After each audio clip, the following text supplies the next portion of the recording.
Bismillahirrahmanirrahim. Assalamualaikum warahmatullahi wabarakatuh.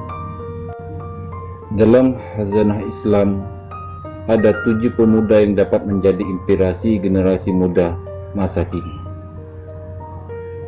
Kelompok pemuda yang dikenal dengan Ashabul Kahfi ini menjaga keimanannya kepada Allah SWT ketika diperintah sang raja menyembah berhala. Kemudian pemuda itu melarikan diri ke gua. Mereka memohon perlindungan kepada Allah Subhanahu wa taala hingga akhirnya tertidur selama 309 tahun di dalam gua. Berikut kisah lengkap Ashabul Kahfi. Kisah Ashabul Kahfi termaktub dalam Al-Quran surat Al-Kahf, surat ke-18 dalam Al-Quran yang terdiri dari 110 ayat. Dalam surat ini dikisahkan 7 pemuda sebelum zaman Nabi Muhammad SAW yang beriman tertidur di gua hingga ratusan tahun lamanya. Ketujuh pemuda ini hidup di zaman Raja Daqyanus. Raja ini menyembah berhala.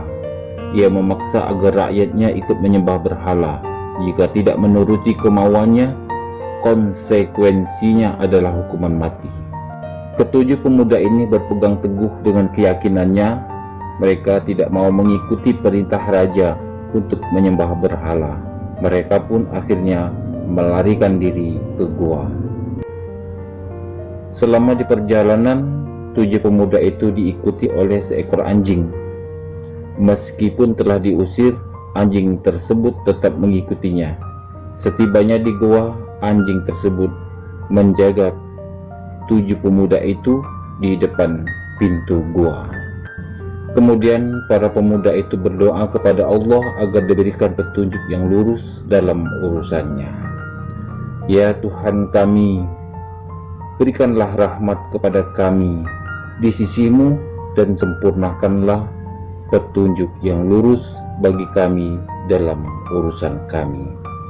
Demikian doa 7 pemuda di dalam gua tersebut. Allah menidurkan 7 pemuda itu di dalam gua selama 309 tahun.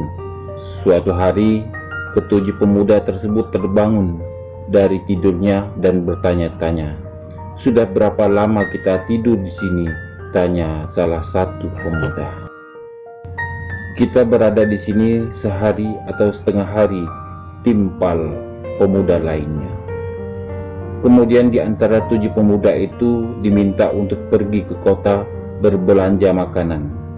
Uang yang dibawa adalah uang perak zaman Daqyanus. Berilah makanan enak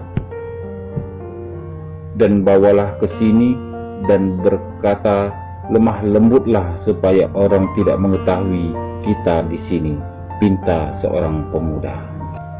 Jika mereka mengenal kita, raja tersebut akan memaksa kita untuk menyembah berhala, katanya. Setibanya di kota, mereka membeli makanan untuk dibawa ke gua dengan uang perak. Penjual kaget ketika salah satu Ashabul Kahfi membayar dengan uang perak. Pemuda itu dituduh menyimpan uang Raja Purba. Akhirnya ditangkaplah pemuda itu dan dibawa ke hadapan raja. Raja yang memerintah saat itu bertanya tentang uang perak yang dimiliki pemuda itu. Dapat dari mana uang ini? Tanya sang raja. Seseorang pemuda dari Ashabul Kahfi itu menceritakan yang sebenarnya. Ia memiliki uang perak ketika melarikan diri ke gua karena tak mau menyembah berhala saat raja yang memerintahnya adalah Daqyanus. Di manakah gua itu? Tanya sang raja. Pemuda itu akhirnya menunjukkan tempatnya. Raja dan pembesar kerajaan menuju gua bersama salah satu pemuda Ashabul Kahfi. Setibanya di lokasi gua, raja kaget dan heran sebab Raja Daqyanus lebih dari 300 tahun meninggal dunia dan pemuda itu tertidur selama ratusan tahun Inilah sebuah kekuasaan Allah Subhanahu wa Ta'ala. Setelah didatangi oleh raja, 7 pemuda itu kembali tidur di gua. Kemudian Allah mewafatkan mereka. Lalu raja mensolati jenazah Ashabul Kahfi itu. Kemudian membuat masjid dekat pintu untuk mengenang 7 pemuda yang tertidur selama ratusan tahun di dalam gua. Demikianlah kisah Ashabul Kahfi ini. Semoga menjadi inspirasi pemuda masa kini, terutama tetap menjaga keimanan di tengah tantangan global. Wallahu a'lam. Wassalamualaikum warahmatullahi wabarakatuh.